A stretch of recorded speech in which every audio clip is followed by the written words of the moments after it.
Sir Papa Dudut. Magandang araw po sa inyo at sa lahat ng mga nakikinig sa Barangay LS. Isa po ko sa mga tagahanga ninyo at hindi po pwedeng matapos ang araw ko na hindi ko napapakinggan sa radyo namin ang programa ninyo.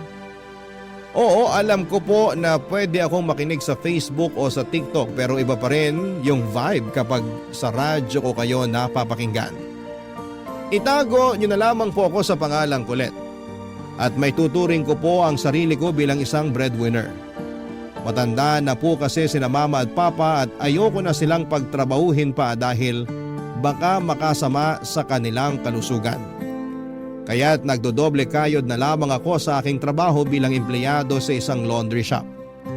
Aaminin ko po na sobrang hirap ng buhay pero sa awa naman ng Diyos ay nakakaraos naman kami sa aming pang-araw-araw.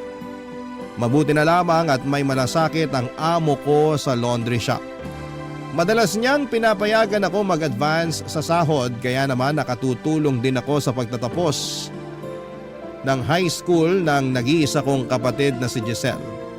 Malaki po ang pangarap ko para kay Giselle at ayoko na maranasan niya ang hirap na dinanas ko bilang isang breadwinner. Mahirap po ang buhay dito sa probinsya namin. Kasi hindi kalakihan ang sahod at kakaunti lang ang mga oportunidad na may maayos na kita. Kadalasan pa ay college level o graduate pa ang hinahanap ng mga employer. Ayoko na matulad sa akin si Giselle na hindi man lang nakapagtapos ng pag-aaral. Kaya nung makapagtapos siya ng high school ay sobrang proud ko po sa kanya, Papa Dudut. Pakiramdam ko ng mga panahong yon na parang nagbunga na ang lahat ng pagsusumikap ko para mapagtapos ang kapatid kong si Giselle. Oo, aaminin ko na hindi naging madali ang pagpapaaral sa kanya. May mga pagkakataon na medyo lakwatsera siya at hindi pa rin maiwasan yung mga grades niya na pasang-awa. Pero sa kabila ng lahat ng iyon, sa awa ng Diyos ay nakapagtapos pa rin siya ng high school. Mabuti na lang at nandyan ako para gabayan siya para ituwid yung mga pagkakamali niya at ipakita sa kanya kung gaano kahalaga ang pag-aaral. At syempre bilang isang proud na Pilipino ay hindi mawawala ang handaan pagkatapos ng graduation. Nangutang ako sa kaibigan ko para mapagdaos kami ng kaunting salo-salo. At in-invite ko na rin ang mga kamag-anak namin.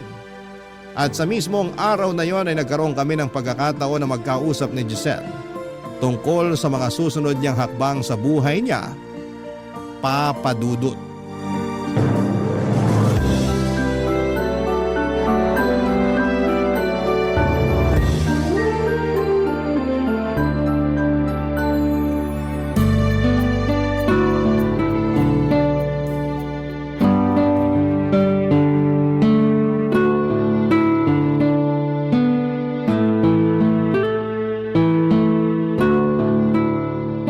Ate Kulit, nakakaloka naman tong pa-party mo. Kinailangan mo ba talagang imbitahan yung mga kamag-anak natin? Eh wala namang ambag yung mga yan sa buhay natin eh. Tingnan mo nga yung iba dyan oh, nakahanda na yung supot. Hoy, hinaan mo nga yung boses mo. Mamaya may makarinig sa'yo. Ano ka ba? Hayaan mo na. Minsan lang naman to eh. At isa pa, proud na proud ako sa'yo. Kasi nakapagtapos ka na rin ng high school sa wakas. Kaya deserve na deserve mo tong handaan na to. Ay grabe kung makapagsalita ka naman. Parang wala kang bilib sa akin ah. Pero seryoso ate, thank you. Na-appreciate ko tong pa-party mo para sa akin. Pero utang na loob, sabihan mo yung mga yan na wag ubusin yung lechon. Kaya ka tumataba eh. Nga pala, ngayon na nakapagtapos ka na ng high school, ano nang balak mong gawin? Ay alam mo, kanina pa kita gustong kausapin tungkol dyan. Ano kasi, Ano? baka pwede mong kausapin yung boss mo sa laundry shop na ipasok ako. Seryoso ka? Oh, bakit? Kung yung ibang teenager nga dyan gusto makapagkolehiyo, ikaw naman atat na makapagtrabaho. Ate, tingnan mo nga tong bahay natin. Butas-butas na yung kisame natin, oh. Ni wala nga tayong pera pampaayos dyan eh. Pangkolehiyo ko pa kaya? Ang totoo niya, napaghandaan ko na yan eh. Wala kang choice, mag-college ka. Seryoso? Ayaw mo? O sige, duwag. Syempre gusto ko. At isa pa, napagdesisyonan ko na rin na sa syudad ka mag-aaral. Mas maganda kasi ang mga paaralan doon kumpara dito sa atin sa probinsya. At sigurado ako na mas mataas ang oportunidad mo na makakuha ng magandang trabaho kung doon ka magtatapos. Sigurado na ba yan, ate? Ito naman ang kulit. Ano ba? Wala ka bang kawala sa akin? Pinag-ipunan ko na yung pangkolehiyo mo. Thank you, thank you, thank you. Thank you talaga, ate. Pinapangako ko sa'yo na pagbubutihan ko yung pag-aaral ko. Promise mo yan, ha? Opo, thank you talaga. Ako nang bahala sa lahat ng gastusin mo. Pero wag na wag mo akong bibigyan ng sakit sa ulo, ha? Aba, syempre naman. Kailan ba kita binigyan ng sakit sa ulo? Naaalala mo pa ba nung nasuspend ka ng 2 araw kasi nag-cutting classes ka? Tapos may isang beses pa na tinakbuhan mo yung... Ate naman, past is past, never discuss. Pinapangako ko po sa inyo na pagbubutihin ko na talaga sa college. Lalo na't sa syudad mo na ako papaaralin. Excited na ako. This is it na talaga. Nga pala, paano yung titirhan ko? Yan mismo yung dahilan kung bakit inimbitahan ko yung mga kamag-anak natin ngayon. Yung isa kasi sa kanila galing pa sa syudad at may paupahan sila dun. Galing syudad? Ang layo nun ah. Para din naman sa'yo to eh. Para may matutuluyan ka sa syudad kapag nag-college ka na. Pero seryoso ate, thank you talaga ha. Kasi simulat sa pool pa lang, hindi ka na nagsawa na alagaan ako. Ikaw na ata ang pinaka-the best na ate. Ay, alam ko na kung saan papunta tong usapan na to. Ikaw tigil-tigilan mo ko ha. Ate naman, pakinggan mo kasi muna ako. Di ba kakasabi ko lang sa'yo na pinaghahandaan ko na yung pangkolehiyo mo? Lalong-lalo na at sa syudad pa kita pag-aaralin. Ate naman kakarag-karag na kasi tong cellphone ko. Ayaw na gumana ng speaker. Kita mo na? Ay, may extra ako na headset sa kwarto. Sa'yo na yon. Headset? Napaka-hassle naman nun. Ate, eto na lang ang isipin mo ha.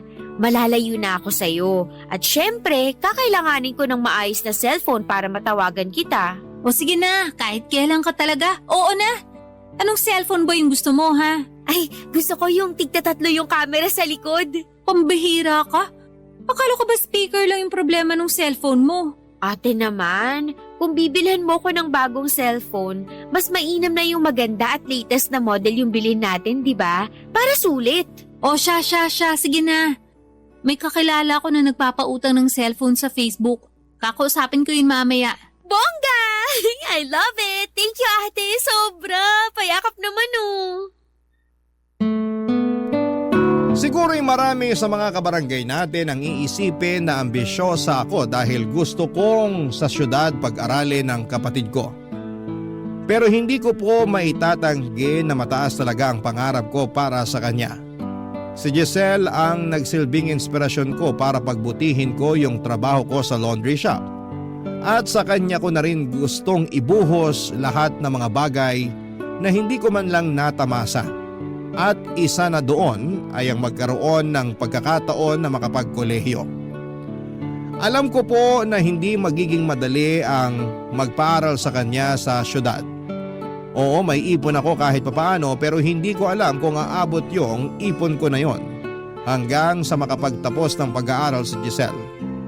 Pero sa totoo lang ay ipinagpapasa Diyos ko na lamang ang lahat. Kung kailangan kong mangutang para lamang matustusan ang pag-aaral ni Giselle ay gagawin ko. Bastang mahalaga sa akin, Papa Dudut, ay makapagtapos siya. Makahanap ng magandang trabaho at magtagumpay sa buhay para hindi na niya maranasan ang hirap na pinagdadaanan ko. Ilang buwan ang nakalipas at nagsimula na ang enrollment sa paaralan na papasukan ni Giselle. At syempre kinailangan na niyang lumuwas papunta ng syudad. Hinatid ko siya sa bus terminal at hindi ko na po napigilan ang sarili ko na umiyak. Aaminin ko na sobra akong nalungkot at mamimiss ko siya ng sobra. Pero alam ko na para din sa kanya itong ginagawa ko.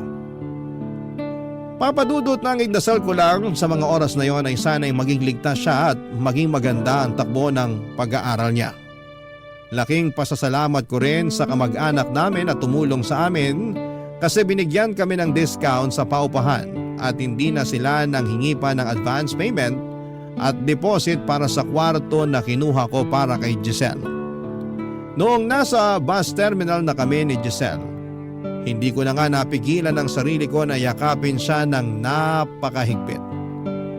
Pero kailangan kong maging matatag. Hindi para sa akin kundi para kay Giselle at sa kanyang magiging kinabukasan.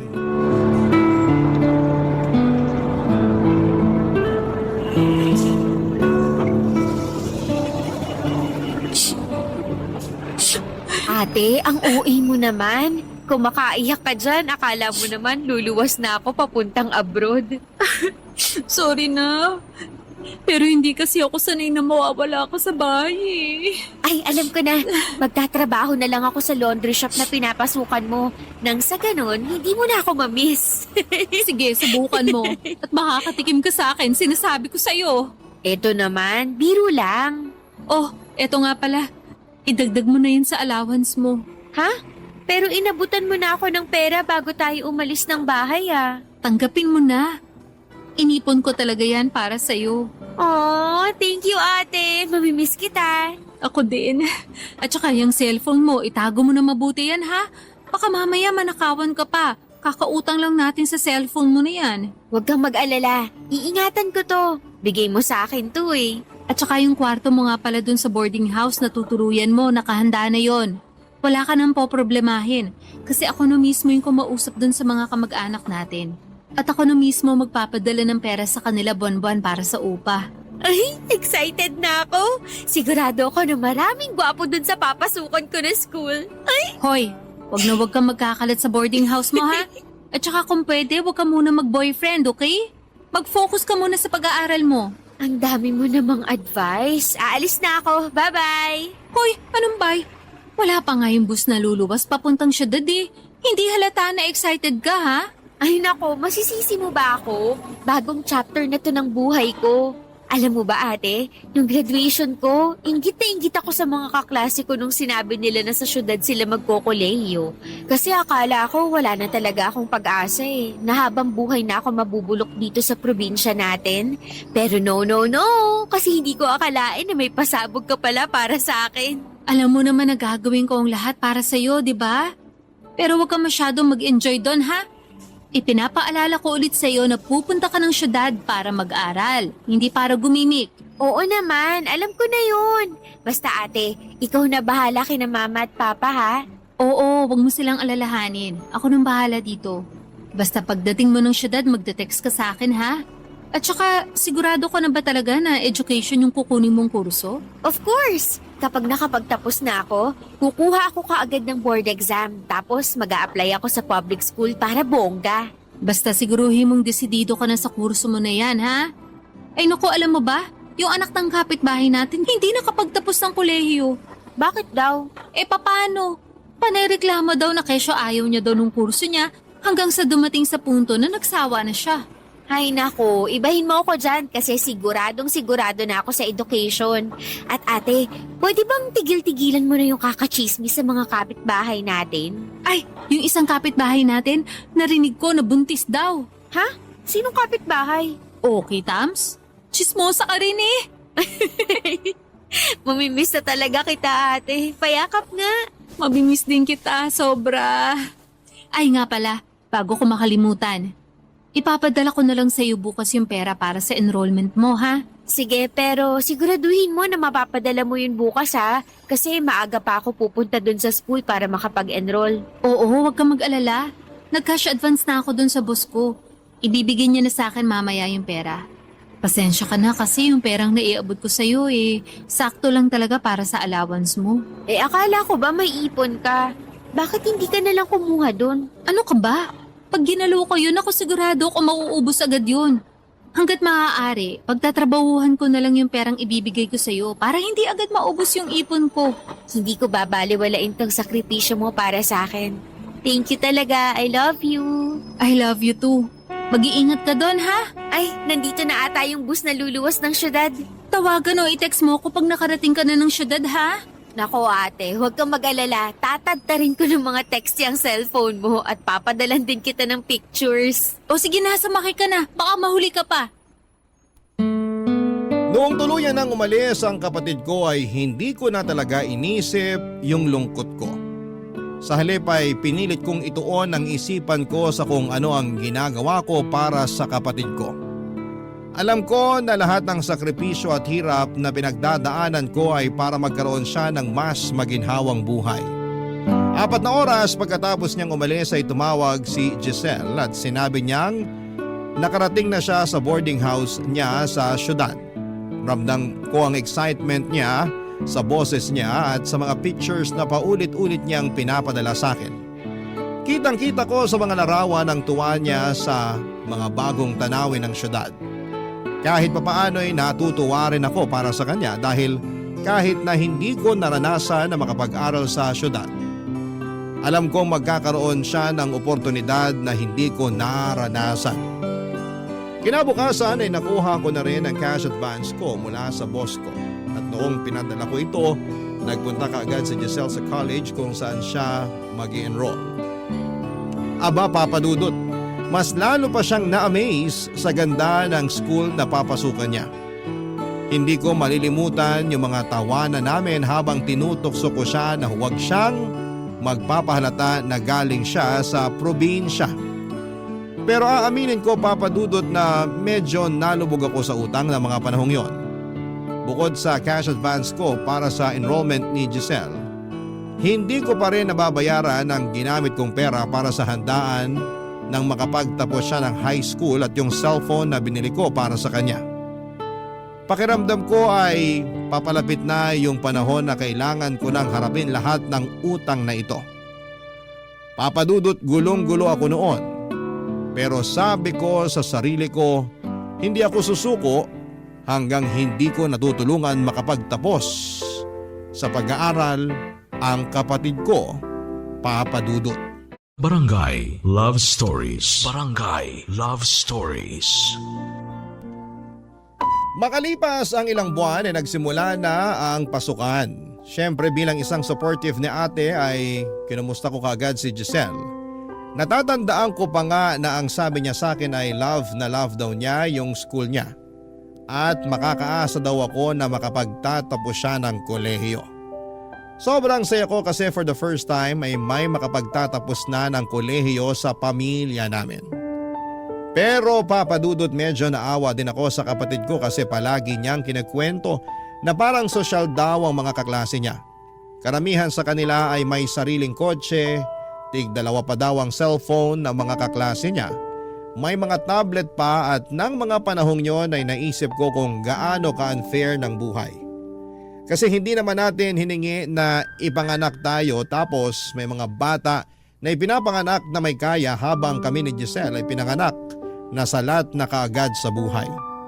Pero naisip ko na hindi dapat maging hadlang ang kahirapan sa pag-abot ng mga pangarap. Tumakas pa sa isipan ko yung sinabi ni nanay na hindi mo kasalanan kung pinanganak kang mahirap, pero kasalanan mo kung mamamatay ka pa ring mahirap. Pero okay lang Papa Dudut. Kung mamamatay man akong mahirap basta makapagtapos ng pag-aaral ng kapatid ko ay okay lang.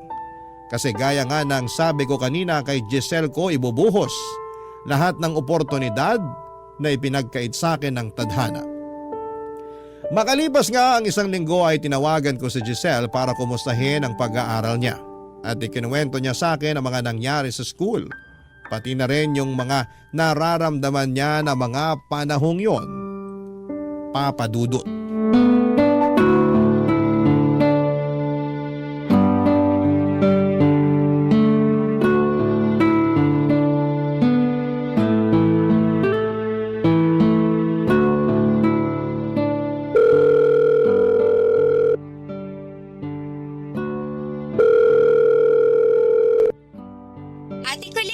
Hello, Giselle? Oh, kumusta ka na dyan? Eto, okay naman. Kumusta naman kayo ni na mama at papa dyan, ate? Ito, okay din naman. Yung pag-aaral mo dyan, kumusta? Ay nako ate, okay na okay. Alam mo ba, nung isang araw, ang taas nung nakuha kong score sa English quiz namin. Salamat sa Diyos! Basta ipagpatuloy mo lang yan, ha? Syempre naman. Na ikaw ang pinakaunang makakapagtapos ng kolehiyo sa pamilya natin. Nakaka-pressure naman yan. Mataas ang expectation ko sa'yo, Giselle. At siguraduhin mo lang na wala ka pang boyfriend, ha? Wala akong boyfriend, no? Pero aaminin ko na ang daming gwapo sa school ko. Ayun na nga bang sinasabi ko eh. Eto naman, sobrang arte. Para crush lang eh. Huwag ko lang talaga malaman na may jowa ka na. Kasi kapag, naku, maniwala ka sa akin, susugurin kita dyan. Ang OA ha. Pero sa tingin ko, hindi rin naman magkakagusto sa akin yung mga lalaki sa school na yun. O bakit naman? Hello, ang gagara kaya ng mga estudyante doon. Halos karamihan doon may mga sariling kotse. Tapos, yung mga gadget nila, ang lakas makasosyal. Naiinggit ka ba sa mga kaklase mo? Aaminin ko, oo, naiinggit ako. Paano ba naman kasi? Nag-aaral pa lang sila pero parang sumasahod na sila. Alam mo ba na ang laki ng allowance nila? Yung isang kaklase ko nga, binibigyan ata ng 25,000 kada linggo-linggo para sa budget niya. Tapos yung isa kong kaklase, nagpa-party nung nakaraang linggo. Pero hindi na nga ako nakapunta kahit invited ako kasi wala rin naman ako masusuot. Kasi hindi naman ako kagaya nila na kayang bilhin yung buong department store. Giselle, wag mo nang isipin yun.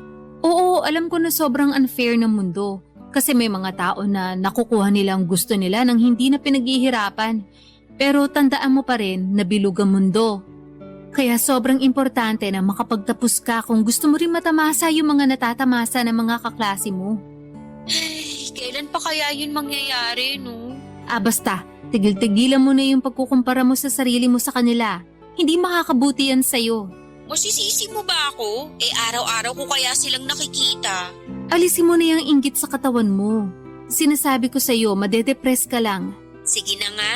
Nga pala, yung cellphone na binigay ko sa'yo, okay pa ba? Okay na okay pa. Hindi nga halatang inutang natin to kasi ang lakas makasosyal ng cellphone na to. Mabuti naman kung ganon. Ingatan mo yan ha? Noted! Yung tinutuluyan mong boarding house, kumusta naman? Sa totoo lang, medyo maliit yung kwarto pero okay na siguro to. Kung tutuusin nga, sobrang swerte na natin. At nakuha ko pa yung kwarto na yan. Alam mo ba na ang daming estudyante na nagsisiksikan sa isang kwarto para lang makatipid? Habang ikaw solong-solo mo yung kwarto na yan. Mabuti na lang talaga at napakiusapan ko yung kamag-anak natin. Bongga ka dyan ate, iba pa rin talaga kapag may connections. Nakakakain ka rin ba ng maayos dyan? Oo naman, solve na ako sa isang tray ng itlog at mga delata. Tigilan mo nga yung mga kakatanong sa akin. Magkwento ka naman ate, kumusta ka na dyan? Kumusta na yung trabaho mo sa laundry shop? Ganun pa rin naman. Ay nga pala, may good news ako. Bibigyan ako ng increase ng boss namin sa laundry shop. Talaga? Nakakatuwa naman. Kung ganon, baka pwede mo namang dagdagan yung pinapadala mo sa akin na allowance. Alam mo na, share your blessings. Ano ka ba naman, Giselle? Hindi ko pa nga nababayaran ng buo yung cellphone mo eh. Ang dami mo namang arte. Ay, hindi ate, kumalma ka dyan. Sigurado ako na madadagdagan mo rin yung pinapadala mong allowance sa akin kasi marami ang magpapalabas sa'yo. O, di ibig sabihin nun, tataas na naman ulit ang sahod mo at pagkatapos niyan, marami ka na rin kikitain. Alam ko na rin na pagpapalain ka ng Diyos kasi mabait ka na ate. Nambola pa. O siya, sige na, susubukan ko. The best ka talaga, Ate Colette. I love you. I love you too. Ay nga pala, maliligo na ako kasi sobrang lagkit ko na. Ang init-init pala dito sa syudad. Pero sigurado ako na masasanay din ako dito. O sige, basta i-update mo na lang ako ha. Sureness! Sige na, bababa ko na to. Ingat ka dyan. Mwah! Aaminin ko po na noong mga panahon na yon ay nahirapan akong makarelate kay Giselle. Kasi dito sa probinsya ay simple lang ang buhay namin. Walang masyadong luho at hindi din maporma ang mga tao dito. Siguro nga ay ganyan talaga kapag galing ka sa probinsya at bigla kang pumunta sa syudad. Malaki ang magiging pagkakaiba. Kunwari, yung mga anak na mga mayayamang negosyante malamang sa syudad din nag-aaral. Kaya naman hindi maiwasan ni Giselle na mainggit sa kanila. Pero lagi ko pa ring pinapaalala sa kanya na hindi niya dapat pagtuunan ng pansin ang mga bagay na wala naman siya. Sinasabi ko sa kanya na imbis na mainggit ay gawin niya na lamang na inspirasyon ang mga kaklase niyang mayaman para mas lalo pa niyang pagbutihin ang kanyang pag-aaral. Kahit na paulit-ulit kong pinapaalala sa kanya yon, may mga panahon pa rin na hindi ko talaga siya kayang tanggihan. Kaya nagsimula na rin akong dagdagan yung allowance ni Giselle tulad ng pinangako ko sa kanya noong nagkausap kami. Kapatid ko pa rin siya at ayoko siyang makita na malungkot. Masaya din ako kasi nakita ko sa Facebook niya na marami na siyang kaibigan sa eskwelahan.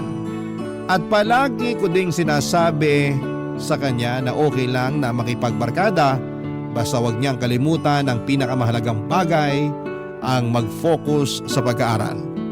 Mukhang tinanggap ni Giselle ang mga payo ko kasi parati naman niyang ibinabalita sa akin na mataas sa mga grades niya sa mga schoolwork niya. Pero papadudot habang dahan-dahan kong binabayaran ang mga utang ko. Tumawag si Giselle at may mga sinabi siya na lalong nagdagdag sa bigat ng mga iniisip ko, papadudot.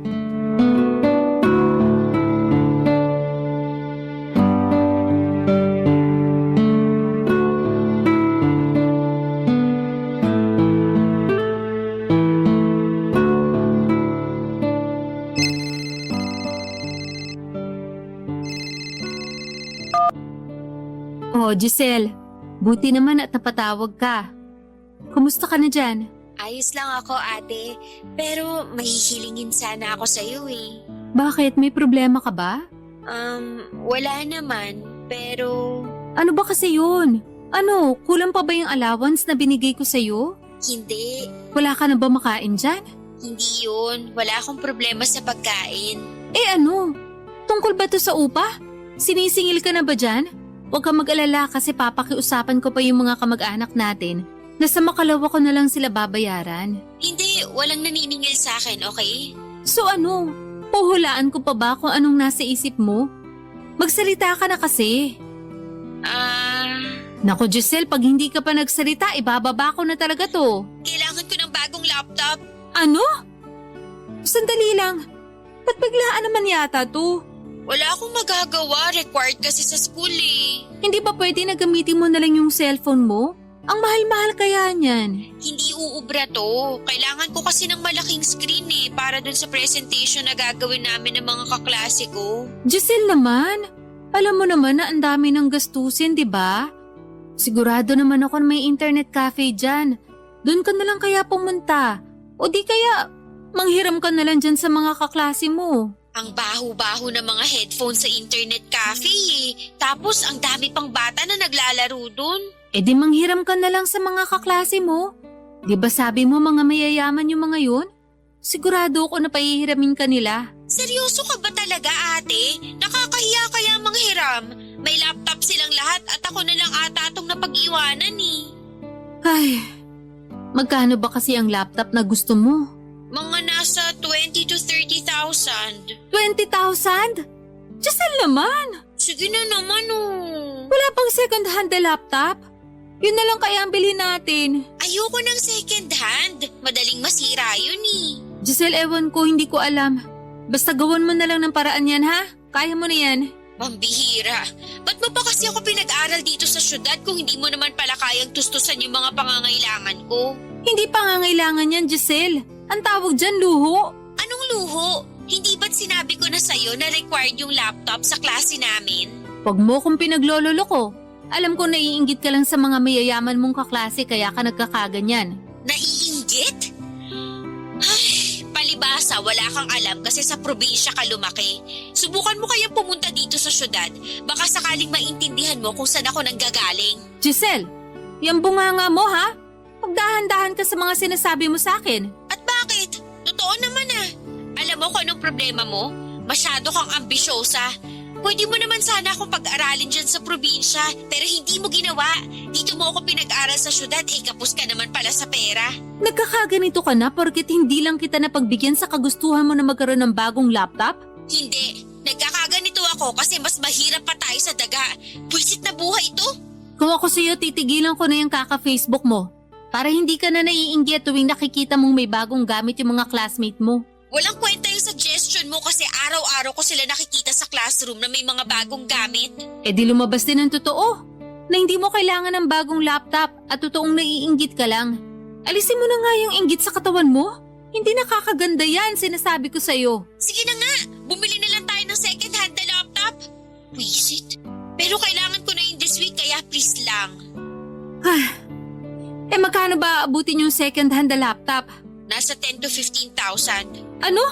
Akala ko nasa 4,000 lang yan na. 4,000? Ate, laptop yung pinag-uusapan natin dito. Hindi mo murahin na cellphone. Naku Giselle, tigil-tigilan mo nga ako. Wala akong 10,000. Sandali lang. Ang mahal-mahal ang binabayad ko sa school mo, ha? Wala man lang ba kayong computer sa school nyo? Doon ka na lang kaya sa school nyo mag-computer. Ewan ko sa'yo. Bahala ka sa buhay mo. Wisit. Hello, Giselle? Giselle! Papa Dudut, sobra po akong nasaktan sa mga sinabi ni Giselle sa tawag na yon. Talaga pong ipinamukha niya sa akin na salat kami sa buhay at parang hindi pa sapat ang lahat ng sakripisyo ko para matulungan siyang makapag-aral sa isang magandang eskwelahan. Hindi ko po maintindihan kung bakit bigla siyang nagbago. Noong nasa probinsya pa siya, aaminin ko na may maarte na siya. Pero eto po talaga yung first time na binastos niya ako ng ganon. Kaya sobra po talaga akong nadismaya noong nagsimula siyang magsalita ng ganon sa akin. Dumaan po ang mga linggo at palagi kong pinapaalala kay Giselle na hindi siya maghihirap habang buhay basta magsumikap lamang siya. Ibinuhos ko na siguro ang lahat ng magagandang salita para mapagaan ang kalooban niya. Sinabi ko pa nga sa kanya na kapag nakapagtapos siya ng college ay mabibili niya ang lahat ng gadgets at gamit na gusto niya. Pero parang hindi yata tumalab ang mga sinabi ko. Kasi karamihan sa mga mensahe ko sa kanya sa Facebook ay seen lang. Naaawa ako sa kanya pero sa totoo lang ay naiirita na rin ako.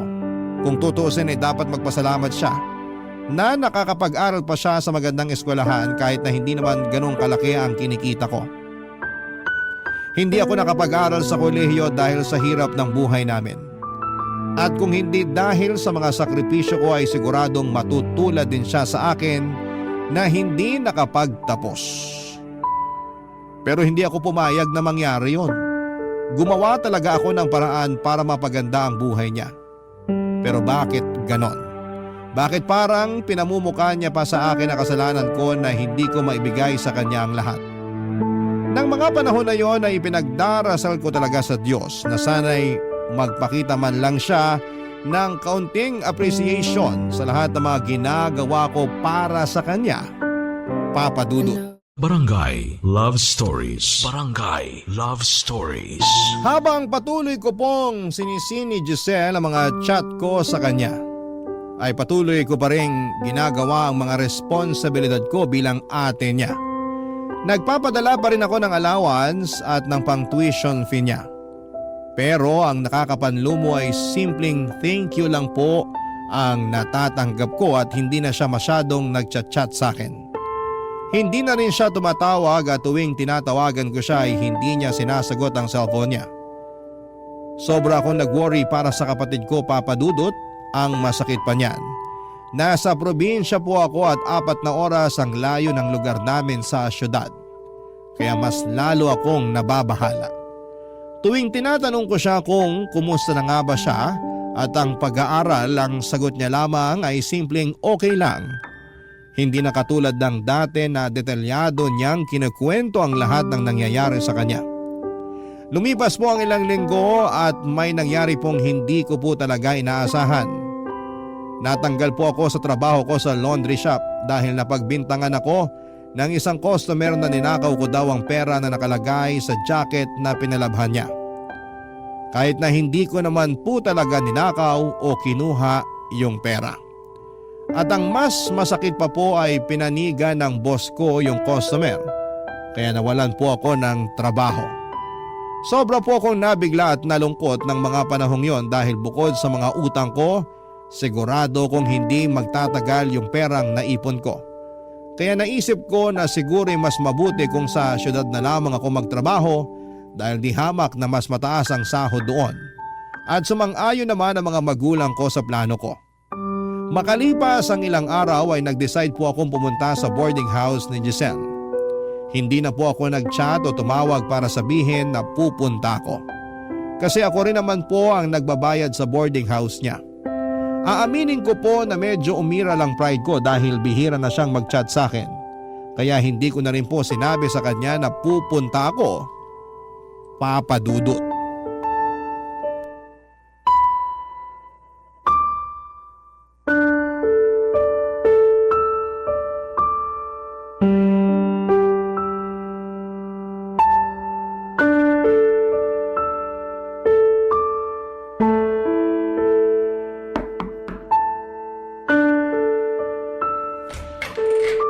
Ate Kulit?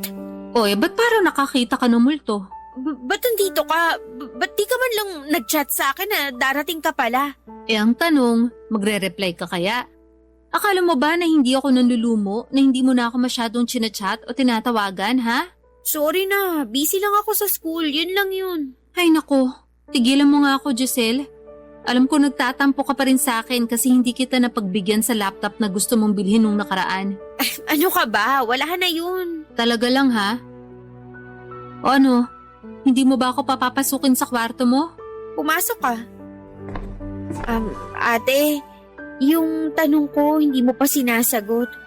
Anong ginagawa mo dito? Sinibak ako sa trabaho. Paano nangyari yun? Pinagbintangan ako ng isang customer na ninakaw ko daw yung pera sa jacket na pinalaban niya. Tapos tong bus ko, hindi man lang ako pinaniwalaan na wala talaga akong kinalaman sa pagkawala ng pera ng customer na yun. Ano? Pero ang tagal mo nang nagtatrabaho sa laundry shop na yun ah. Aba, hindi pwede yan. Manindigan ka naman. Sa totoo lang, ayoko na ng gulo. At isa pa, mas mainam na rin siguro kung dito na ako sa syudad maghahanap ng trabaho. Kasi di hamak na mas malaki yung kikitain ko dito. At para mabantayan na rin kita. Naku, hindi na kailangan. Bumalik ka na lang sa probinsya. Mas kailangan ka ni na mama at papa doon. Hoy Giselle, baka nakakalimutan mo na ako yung nagbabayad ng upa mo dito. Kaya may karapatan ako na manatili dito kung kailan ko gusto. Pero ate… Ay hindi! Alam ko na gusto mo masolo tong kwarto na to kasi naiinggit ka sa mga mayayaman mong kaklase na may sariling kwarto. Pero wala kang choice. Kasi kailangan ko makahanap agad ng trabaho dito sa syudad para matustusan ko yung mga pangangailangan mo. Sige na nga. Siya nga pala, yung pag-aaral mo, kumusta naman? Okay lang, ganun pa rin. Boring. Anong ibig mong sabihin na boring, ha? Ate naman, ang kulit mo rin eh. Kakarating mo pa lang dito pero ang dami mo ng tanong. Hindi pa nga ako nakaka-move on na bigla-bigla ka na lang sumusulpot dito. Giselle, umamin ka nga sa akin. May boyfriend ka na ba? Kaya ka ba nagkakaganito kasi mas inuuna mo na yung pagkakaroon ng jowa kaysa sa pag-aaral mo, ha? Wala akong boyfriend, ano ba? Hoy, siguraduhin mo lang. Kasi kapag nalaman ko na may boyfriend ka, makakatikim ka na talaga sa akin. Ang kulit mo naman eh. Sinabi na ngang wala, di ba? Mabuti naman at nagkakaintindihan tayo. Nga pala, may dala akong banig para solo mo pa rin yung kama. Dito na ako sa baba matutulog. Tapos, ilalagay ko na itong mga damit ko sa drawer mo, ha? Ano ba tong drawer mo? Ba't ang hirap buksan? Ate, sandali lang. Ayan. Sandali lang. Ano to? Wala, libro ko lang yan sa school. Talagang gagawin mo pa akong tanga? Laptop to eh. Saan mo nakuha yung pambayad dito, ha? Bakit ka may laptop? Kailan mo pa nabali to? Galing yan sa perang pinapadala mo sa akin, sa allowance ko. Huwag mo nga akong pinaglololo ko. Eh mukhang mamahalin to ah. Oo na, sige na, aaminin ko na. Inutang ko sa online yung laptop na yan. Napakatunta mo talaga. Lubog na nga ako sa utang tapos dadagdagan mo pa? Kung tutuusin, pera ko rin naman ang ginagamit mo pambayad dyan eh. Hindi ka pa talaga nag-iisip, ha? Ate, kumalma ka nga. Napakinabangan ko din naman yan ah. Kung hindi dahil sa laptop na yan, malamang marami na akong subjects na nabagsak. Sige Giselle, pagbibigyan kita. Babayaran ko tong laptop mo. Pero huli na to ah. Huling-huli na. Sobrang sakit po at nakakapanlumo na nagawa kong paglihiman ng sarili kong kapatid. Alam ko po na may mga pagkakataon na naiinggit siya sa mga tao na mas maganda ang kalagayan sa buhay. Pero hindi ko inisip na darating siya sa punto na mangungutang siya para lamang makakuha ng mga bagay na gusto niya. sobra po ko na-disappoint. At mabuti na lamang po at magkasama na kami ngayon sa boarding house para kahit papaano ay mabantayan ko siya. Sinubukan ko rin po maghanap ng trabaho sa syudad, Papa Dudut, pero karamihan po ng mga trabahong mataas ang sahod ay naghahanap ng college graduate o kaya naman ay college level. Pero dahil sa pagpupursige ko ay nakakita rin ako ng trabaho sa isang local na department store kung saan ang kailangan lang ay high school graduate. Sinabi po ng manager na pwede na ako magsimula sa susunod na linggo. Ibig sabihin noon ay meron pa akong isang linggo na walang ginagawa sa boarding house bago ako magsimula sa trabaho. At tungkol naman po kay Giselle ay unti-unti po ako nagtataka kasi napapansin ko na parang wala siyang pakialam. Panay kasi ang pindot niya ng snooze tuwing kailangan na niyang bumangon para pumasok sa eskwela. Doon po ako nagsimulang mag-alala na baka nagka-cutting class na naman siya tulad ng ginagawa niya noong nasa high school pa siya. Kinompronta ko po si Giselle tungkol dito at ang sabi niya sa akin ay wala daw akong dapat na ipag-alala kasi kahit may mga pagkakataon na nalilate siya sa klase, pasado pa naman daw yung mga subjects niya. Aaminin ko na kahit na gano'n ay sobrang disappointed pa rin ako sa kanya. Pero medyo gumaan din naman ang pakiramdam ko lalo na noong sinabi niya sa akin na wala siyang bagsak na mga subjects. Sobra pong nakakapanibago na nakatunganga lamang ako sa boarding house kasi hindi talaga ako sanay na walang ginagawa. Pero siguro mas mabuti na rin po ito kasi parang naka-leave ako ng isang linggo bago ko simulan ang trabaho ko sa department store kung saan ako natanggap. Isang gabi habang nararamdaman ko yung inip sa boarding house, naisipan kong mag-ayos at linisin ng maigi yung kwarto namin ni Giselle. Gusto ko sanang gawing productive ang oras ko kaya sinimulan ko ang paglilinis habang nasa dirty kitchen si Giselle. Pero hindi ko talaga ine-expect na sa mismong araw na yon, madidiskubre ko ang isang bagay na matagal nang itinagong sikreto sa akin ng sarili kong kapatid, Papa Dudut.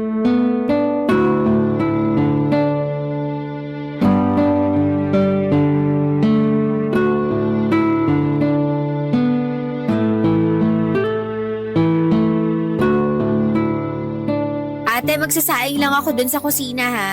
Sige, Dadalian ko na lang yung pagsasaing kasi hindi pa nakakauwi yung ibang boarders. Sigurado ako na magsisiksikan na naman ang mga yun sa kusina mamaya. mabuti pa nga. Sige na, bilisan mo na yung pagsaing para makakain na tayo. Sige, tawagin na lang kita pagluto na yung kanin para makakain na tayo. Ay, nga pala, saan mo gusto kumain? Dito o sa sala? Kahit saan, ikaw bahala. O sige, tawagin na lang kita mamaya. Maiwan na muna kita dyan. Isasara ko na tong pinto ha. Bagot na ako sa kwarto na to. Ay, makapaglinis na nga lang. Kahit kailan ka talaga, Giselle. Kababae mong tao pero ang kalat-kalat mo. Ay, pambihira naman oo. Saan ko ba sisimulan to? Dito na lang siguro sa ilalim ng kama. Mukhang maalikabok na eh. Ano ba yan? Ang dumi? Sandali lang. Bakit may kahon dito? Mabukusan nga.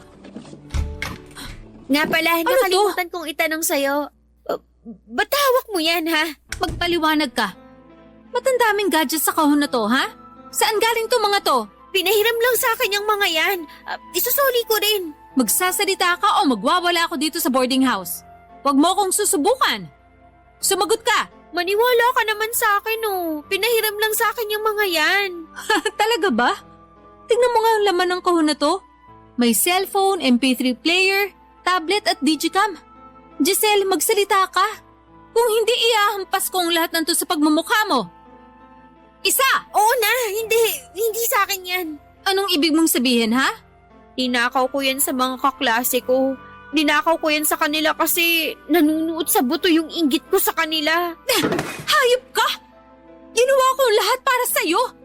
Nalugmok ako sa utang at nagpakahirap ako sa trabaho para lang matustusan yung pag-aaral mo.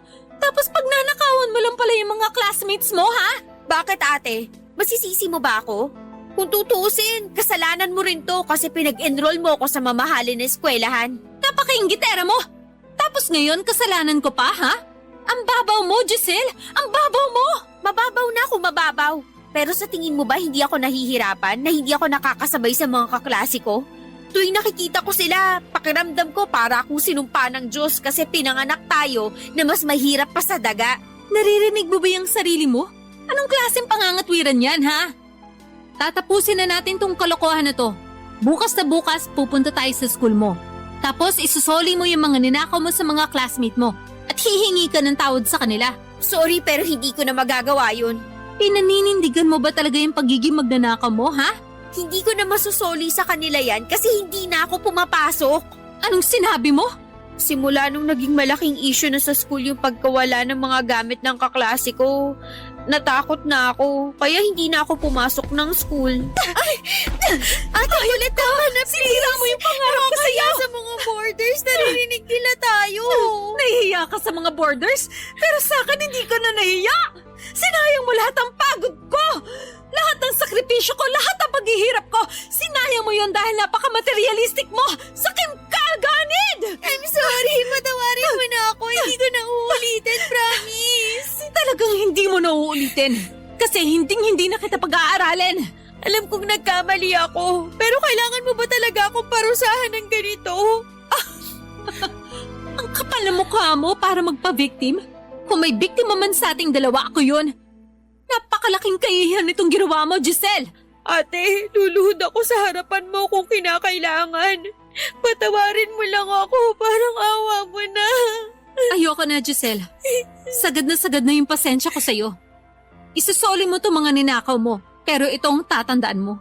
Simula sa araw na to, wala ka na maaasahan na kahit anumang tulong galing sa akin.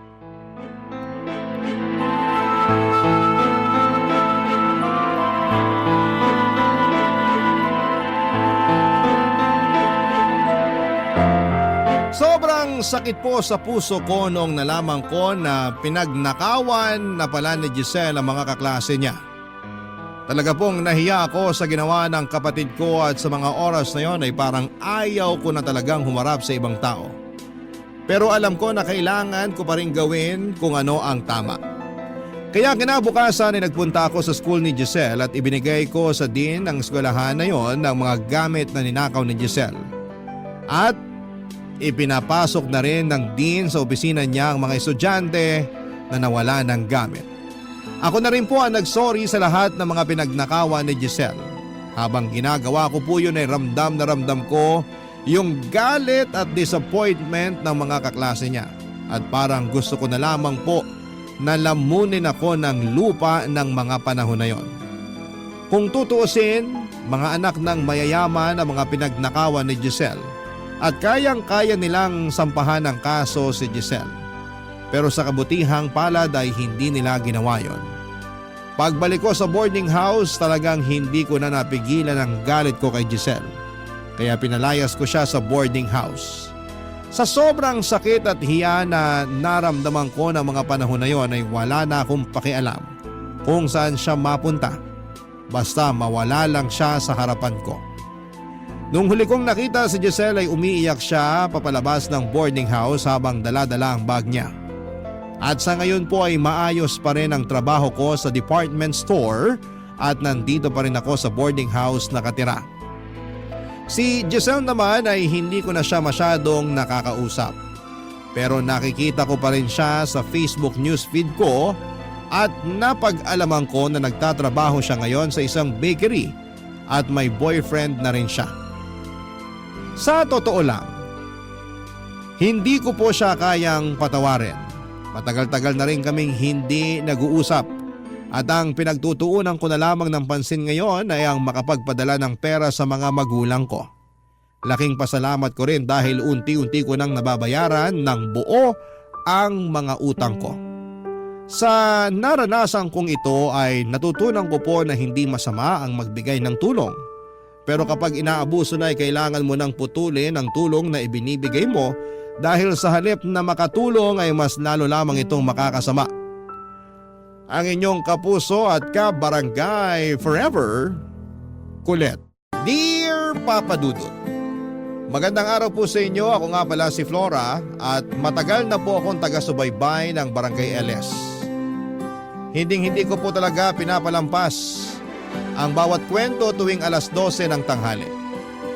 At dahil po matagal na akong nakikinig at nakasuporta sa Barangay LS ay napagpasyahan ko pong ibahagi sa inyo ang kwento ko. Sana po ay tanggapin at mapili ninyo ang sulat kong ito, Papa Dudut. Isa po akong simpleng babae na nagtatrabaho bilang servidora sa isang maliit na kainan dito sa Pangasinan. Hindi po ako galing sa mayamang pamilya. Pero sa awa ng Diyos, kahit papaano ay may naipundar naman na maliit at simple na bahay yung mga magulang ko. At noong makapagtapos ako ng high school ay napilitan ako magtrabaho para matulungan ng mama at papa ko. Ako po kasi ang nag-iisang anak nila kaya't malaki ang pressure na nararamdaman ko para masuportahan sila, Papa Dudut. Hindi na po nagtatrabaho ang mga magulang ko dahil pareho na silang matanda at hindi ko po kayang makita silang nahihirapan. Kaya't ako na po ang nagsusumikap para sa amin. Bagamat maliit lang ang sahod ko, sa awa ng Diyos ay nakakaraos pa naman kami. Basta makita ko lang sina mama at papa ko na nasa maayos na kalagayan at nakakakain ng 3 beses sa isang araw, ay wala na po akong mahihiling pa. Sa trabaho ko po bilang servidora ay normal lang naman po ang takbo ng buhay ko. Paminsan-minsan ay nag-overtime pa nga ako para mas makaluwag ako. At sa kaka-overtime ko sa kainan na pinagtatrabahuhan ko ay doon ko nakilala si Kyle. Si Kyle ay isang construction worker na nagtatrabaho malapit sa kainan kung saan ako naninilbihan. Matagal na po akong nililigawan at kinukulit ni Kyle. Pero Papa Dudut, ayaw ko po talaga siyang sagutin kasi sa tingin ko ay sayang lang ang oras sa love life na yan. At mas gusto ko pong ituon ang buong atensyon ko sa trabaho at sa pangangalaga ng aking mga magulang. Ngunit ilang buwan din po akong kinulit ni Kyle na sagutin ko siya. Hanggang sa isang gabi ay hindi ko na nga po nakayanan at nakulitan na po talaga ako sa kanya. Sabi ko sa sarili ko ng mga panahon na yon, kung sasagutin ko siya, sigurado akong hihiwalayan din ako nito. Kasi mukha po siyang babaero. At kung sakali mang mangyari yon, at least ay hindi na niya ako kukulitin kahit kailan. At sigurado naman po ako sa sarili ko na kung sakaling maghiwalay kami ni Kyle ay hindi ako masasaktan kasi wala po akong nararamdaman na pagmamahal para sa kanya. Amoy pawis po siya, Papa Dudut, at tuwing gabi madalas siyang makipag-inuman sa kanto kasama ang mga kasamahan niya sa construction. At isa pa ay gwapong-gwapo din siya sa sarili niya. Ngunit dahil maliit lang po ang lugar namin, kahit na anong gawin kong pag-iwas sa kanya ay talagang palaging magkukrus ang landas naming dalawa ni Kyle, Papa Dudut.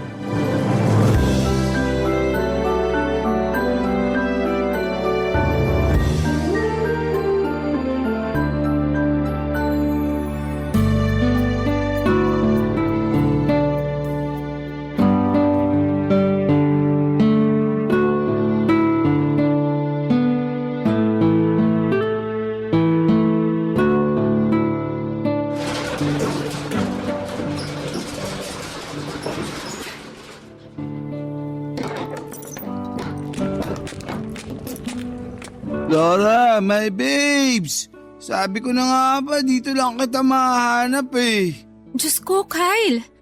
Nakainom ka na naman no. Gabing-gabi na oh. Umuwi ka na nga sa inyo. Alis na, Layasyo. Doon ka na nga. Ano ba kasing ginagawa mo dyan? Bulag ka ba? Malamang ako ang napag-utusan na magsara nitong kainan. Eto naman, ang sungit-sungit mo talaga sa akin. Halika nga muna dito. Wag na wag kang lalapit sa akin. Sigurado ako na amoy alak at pawis ka na naman. Ang arte mo naman, my babes. Tigilan mo na nga yung kakatawag sa akin ng my babes, kadiri. Grabe ka naman sa akin. Pero alam mo, Kahit masungit ka, ang ganda mo pa rin. Tapos na ako dito, uuwi na ako. Diyan ka na nga. Uy, sandali lang. Ano? May papakiusap sana ako sa'yo eh. Flora, alam mo naman na matagal na akong may gusto sa'yo, di ba? At alam mo naman na matagal na rin kitang nililigawan. Kaya parang awa mo no. Sagutin mo na ako. Ay nako, itulog mo na lang yan.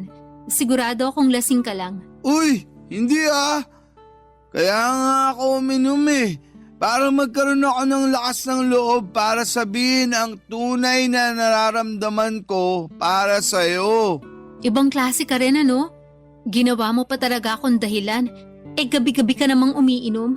Paano mo alam? Pinagmamasdan mo ako?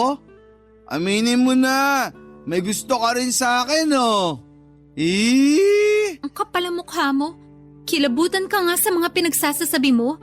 Palagi kaya kitang nakikita sa kanto. Nakikipag-inuman sa mga kasamahan mo sa construction tuwing naglalakad ako pa uwi. Basta. Hindi ako aalis dito hanggat hindi mo ako sinasagot. Alam mo ba kung ano ang pinagkaiba mo sa adobo, sinigang at piniritong isda? Ha? Ano? Lahat ng yun, natikman ko na.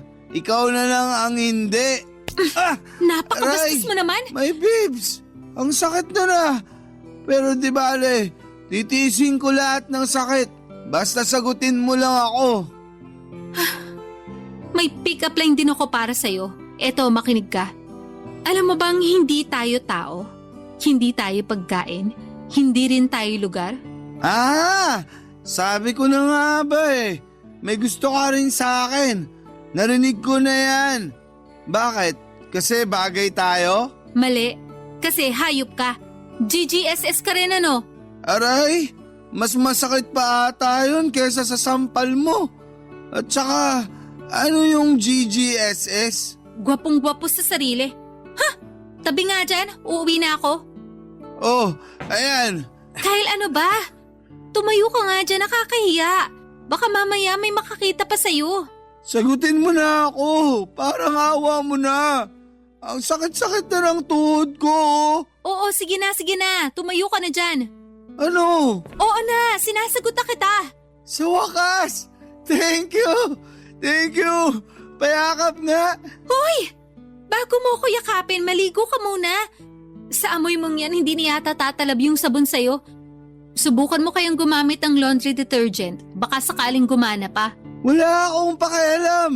Kahit buong magdamag mo pa akong tarayan. Basta, masaya ako na sinagot mo na rin ako sa wakas. Bumalik ka na nga dun sa mga kainuman mo. Uuwi na ako kasi sigurado akong hinahanap na ako ng mga magulang ko. Basta, aabangan kita dito bukas ng gabi ha. Hay nako, para may pakinabang ka, dito ka na rin kumain bukas para may benta kami. Makakaasa ka, my babes. Utang na loob, tigilan mo na nga yung kakatawag sa akin ng my babes. Napaka-jejemon mo. O sige, mahal na lang. Bahala ka dyan, goodbye. I love you, mahal! Hay nako Papa Dudut, hindi ko na natiis yung kakulitan ni Kyle at dumating na rin ang araw na sinagot ko na siya. Ang totoo niya, nakala ko ay hindi siya seryoso sa akin pero nagkamali ako kasi araw-araw niyang pinaparamdam sa akin na mahal niya ako. At in fairness na lang din sa kanya kasi simula nung sinagot ko siya ay araw-araw na siyang naliligo at hindi na siya amoy pawis. Araw-araw na din niya akong dinadalaw sa kainan na pinagtatrabahuhan ko. Nakakahiya mang aminin pero lumipas sa mga buwan at nararamdaman ko na nahuhulog na rin ang loob ko kay Kyle. Oo, nung unay naiingayan at naaalibadbaran ako sa kanya. Pero noong naging kami na ay mas nakita ko ang seryoso at determinado niyang side. Kahit yung mga katrabaho ko sa kainan ay nagulat din daw sa pagbabago ni Kyle kasi hindi na rin siya ganong kadalas makipag-inuman sa mga kasamahan niya sa construction. At tuwing sumasahod siya, Papa Dudut, binibigyan niya ako ng kung ano-anong regalo. Ang sabi ko pa nga sa sarili ko noon na mukhang mahihirapan talaga akong makipaghiwalay kay Kyle kasi napamahal na rin ako sa kanya. Sino ba naman kasi ang hindi mapapamahal sa isang lalaki na gagawin ang lahat para lamang mapasaya ka, hindi ba? At mukhang nahusgahan ko rin si Kyle kasi hindi naman pala siya babaero. Hindi siya nagkulang na ipakita sa akin na ako lang ang nag-iisang babae sa buhay niya. At habang tumatagal kami ni Kyle ay mas lalo akong nai-inspire at nagkakagana na sipagan yung trabaho ko sa kainan. At makalipas nga ang ilang buwan, papadudot na pagdesisyonan ni Kyle, nasa isang mamahaling restaurant kami mag-first date. Tandang-tanda ko pa noon na sinabi ko sa kanya na sa tabi-tabi na lang kami kumain. Pero siya ang nagpumilit kasi gusto raw niyang maging espesyal ang first date namin at sagot niya na daw yung babayaran namin. Kaya mas lalo lang talaga ako na in love sa kanya. Hindi nga babaero si Kyle, papadudot, pero noong mismong gabing yon, may natuklasan ako sa pag-uugali ni Kyle na hindi ko alam kung matatanggap ko.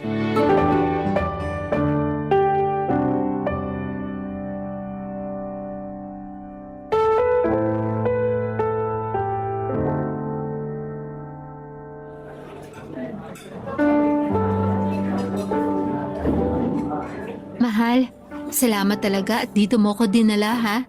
Pero ang totoo niyan, hindi mo naman kailangan gawin to eh. Ang mahal-mahal kaya dito. Sigurado ka bang kaya mong bayaran yung mga in-order natin? Oo, huwag kang mag-alala. May dala naman akong pera. Pinag-ipunan ko talaga tong first date natin. Uy, ba't mukhang naiinis ka? May nagawa ba ako masama? Wala. Nabibwisit lang kasi ako sa waiter na kumuha ng order natin. Ha? Bakit naman? Lalamya-lamya kasi, parang bading. Hoy, hinaan mo nga yung boses mo. Baka may makarinig sa'yo. At bakit? Totoo naman ah. At isa pa, 15 minutes na tayong naghihintay sa in-order nating pagkain. Siguro kung hindi bading yung waiter natin kanina, malamang kanina pa nakarating dito yung pagkain natin. Ano ba nangyayari sa'yo, ha? Ba't mo pinagdidiskitahan yung waiter? Ang dami mo kayong in-order kanina, kaya malamang matatagalan talaga sila. Ay, umalis na lang kaya tayo dito. Maghanap na lang tayo ng ibang restaurant. Tumigil ka nga. Sigurado akong niluluto na yung in-order natin. Maghintay ka na lang dyan. Kung alam ko lang na ganito yung magiging kahihinatnan ng lahat ng to, sana hindi na lang tayo dito nagpunta. Alam mo, naninibago ako sa'yo. Ngayon lang kita nakitang ganito kagalit. Umamin ka nga. Ano ba talaga ang problema, ha? Wala. Sige na, sabihin mo sa akin. Kasi kung kikimkimin mo yan, mas lalo ka lang magagalit. Sinabi na nga wala eh. Kung hindi mo ko kakausapin na maayos, aalis na lang ako. Ipa-take out mo na lang yung mga in-order natin pagkain. Mahal, sandali lang. Wag, umupo ka muna. Sige na, sasabihin ko na sa'yo. Magsalita ka na kasi para hindi ka na nagagalit ng ganyan. Oo na. Ay, galit ako sa mga bakla. Nandidiri ako sa kanila. Diyos ko naman, Kyle. Ba't ka naman magagalit sa kanila? Wala naman silang ginagawang masama sa'yo. At isa pa, mga tao lang din sila katulad natin. Mali. Nandidiri ako tuwing nakakakita ako ng mga katulad nila. Wala na silang ibang ginawa sa lipunan kung hindi ang magkalat. Umayos ka nga. Napakamapanghusga mo naman. Eh bakit? Totoo naman ah. Nababad trip ako tuwing naririnig ko sila na nagsasalita. Nasisira ang araw ko tuwing tumatawa sila. Ayoko silang nakikita sa paligid. Alam mo, sobra ako nanghihinayang. Nangihinayang ka saan? Diyan! Diyan sa mga sinasabi mo. Oo, aaminin ko na nahulog na ang loob ko sa'yo. At kaya ako nasasaktan ng ganito kasi nagmumukha kang tao na ayaw kong mahalin. Ba't ba kamping-kampi ka sa mga bakla na yan ha? Sabihin mo nga sa akin, babae ka ba talaga? Baka bakla ka rin ha? Sumusobra ka na ha? Napakabastos mo. Nagkamali yata ako na sumama pa ako sa'yo. Aalis na ako. Baka kung ano pang masabi ko sa'yo. Flora, mahal! Sandali lang! Ano? Halika na, bumalik na tayo sa loob. Bumalik ka doon at kumain ka mag-isa mo? Nawala na ako ng gana. Sorry na talaga. Hindi ko sinasadya yung sinabi ko sa'yo. Nagbibiro lang naman kasi ako eh. Ito lang ang sasabihin ko sa'yo, Kyle. Yung galit at pagkamuhi mo sa mga bakla, Yan mismo ang sisira sa'yo. Pasensya ka na talaga. Ewan ko ba, bata pa lang kasi ako. Nandidiri at naiinis na kasi ako sa kanila. Pwes hindi ka na bata. Alam mo na ang mali at tama. Matuto kang kontrolin yung mga emosyon mo. Lalong-lalo na kung wala namang ginagawang masama sa iyo yung tao. Oo na. Halika na, bumalik na tayo sa loob. Ipangako mo muna sa akin na magbabago ka na. Ha? Sinasabi ko sa'yo, kung hindi mo susubukan magbago, hihiwalayan kita. Oo, sige na. Susubukan ko para sa'yo. Huwag mong gawin to para sa akin. Gawin mo to para sa sarili mo. Oo na, pangako yan. Promise. Halika na. Sobra akong nagulat ng gabing yon, Papa Dudut. Hindi ko nga akalain na ang jowa ko na akala ko'y mabait at seryoso ay may matinding galit pala sa mga bakla o yung tinatawag nila na homophobic. Ang mga katulad ni Kyle ang dahilan kung bakit marami sa mga kababayan natin sa LGBTQ+ community ang nahihirapang magpakatotoo sa sarili nila. Marami sa atin ang lumaki na may mga maling paniniwala at stereotypes na ipinapasok sa ating isipan. Kaya't nagiging mahirap para sa iba na tanggapin at yakapin ang pagkakaiba-iba ng bawat isa. Lalo na sa usaping sexual na oryentasyon. Alam ko, Papa Dudut, dahil may pinsan ako na bakla na palaging kinakawawa ng papa niya. Kahit matalino at mabait ang pinsan ko na yon ay hindi ito nakita ng tatay niya. Kaya madalas siyang umiiyak at lumalapit sa akin kapag siya ay pinagmamalupitan ng tito ko. Awang-awa ako sa pinsan ko na yon kasi hindi lang siya sa bahay nakakaranas, Papa Dudut, ng diskriminasyon, kundi pati na rin sa eskwelahan. Papa Dudut, madalas siyang tinutokso at binubuli ng mga kaklase niya kahit na wala naman siyang ginagawang masama. Kaya nung malaman ko na homophobic ang jowa ko ay talagang nagulat ako at nahirapan akong tanggapin ito. Pero Papa Dudut, noong gabing yon ay nangako naman si Kyle na susubukan niyang magbago. At pinanghawakan ko ang sinabi niyang yon. Kasi sa kabila ng mga pagkukulang niya, mabait naman talaga si Kyle sa akin. Hindi siya perfect, pero isa siyang mabait, maasikaso at mapagmahal na jowa. Dahil dito ay pinagpatuloy namin ang relasyon namin at sa mga sumunod na araw, umaasa akong unti-unti ay mababago ni Kyle ang kanyang pananaw. Lalong-lalo na pagdating sa mga bakla.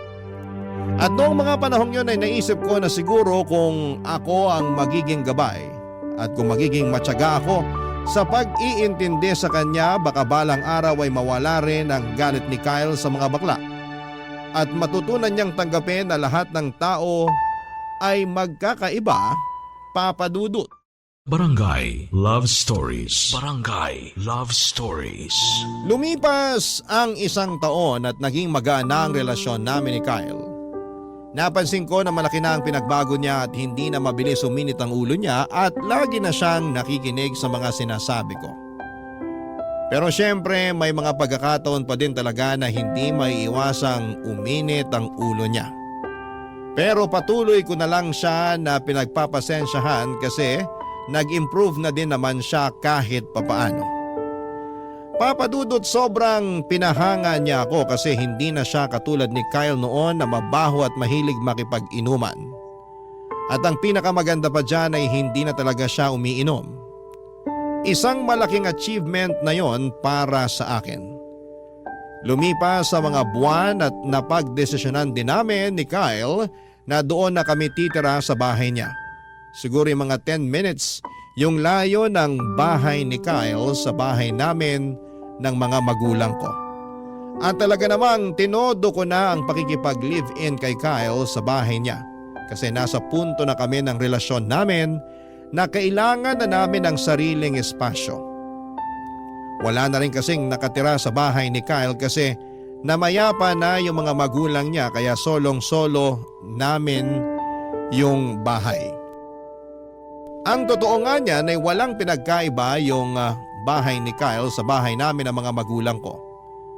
Parehong mukhang nabubulok pero mas mabuti na rin to kesa sa mangupahan pa kami. At kahit nagli-live-in na kami ni Kyle ay naaasikaso ko pa rin naman ang mga magulang ko kasi tulad nung sinabi ko ay 10 minutes lang naman ang layo ng bahay ni Kyle sa bahay namin. Masaya kami ni Kyle na naninirahan sa bahay niya at tuwing Sabado ay namamasyal kami kung saan-saan para mag-relax at makapag-bonding. Yung pamamasyal namin tuwing weekend ay ang nag-iisang pagkakataon namin para magkaroon kami ng quality time para sa isa't isa. Pero isang araw habang naglalakad kami sa isang park noong day off namin, nagulat ako nung bigla akong sinurpresa ni Kyle. Wala akong kaalam-alam na simula ng araw na yon, mag-iiba na pala ang takbo ng buhay ko.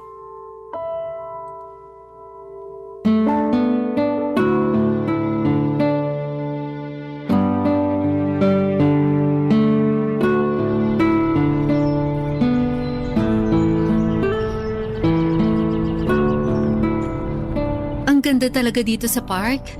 Alam mo, sa lahat ng mga lugar na pinapasyalan natin tuwing Sabado, etong park na to ang pinakapaborito ko.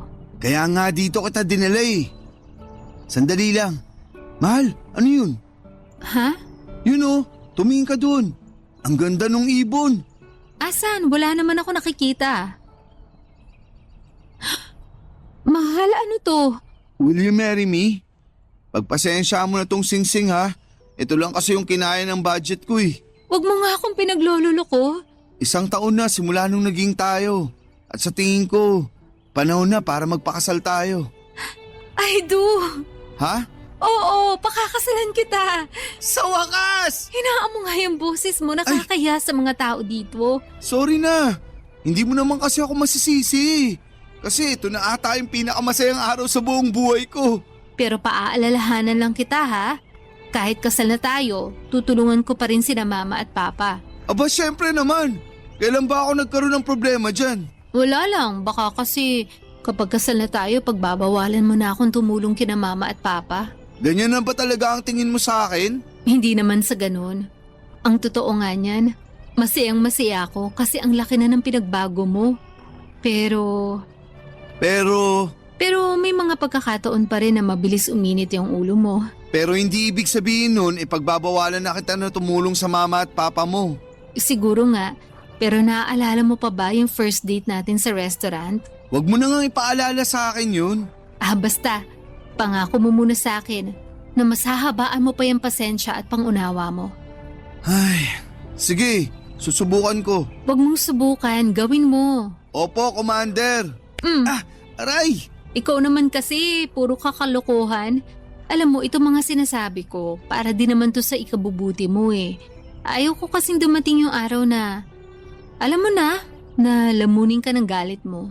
Makinig ka sa akin, mahal. May aaminin ako sa'yo. Ay, gusto mo ba talagang malaman kung bakit galit na galit ako sa mga bakla? Sige, magkwento ka. Makikinig ako. May best friend kasi ako dati. Ang totoo nga niyan, para ko na nga siyang kapatid eh. Pinagkatiwalaan ko siya pero yun pala sila ay siya. At ang pinakamasaklap pa dyan, sinamantala niya lang yung pagkakaibigan namin.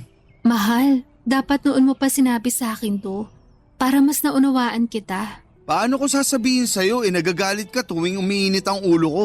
Paano hindi iinit ang ulo ko tuwing nagagalit ka? Pero di bali na.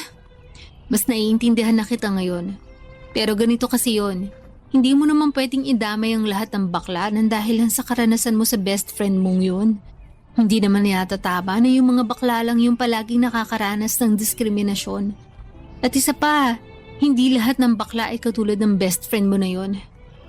Ay, siguro nga tama ka.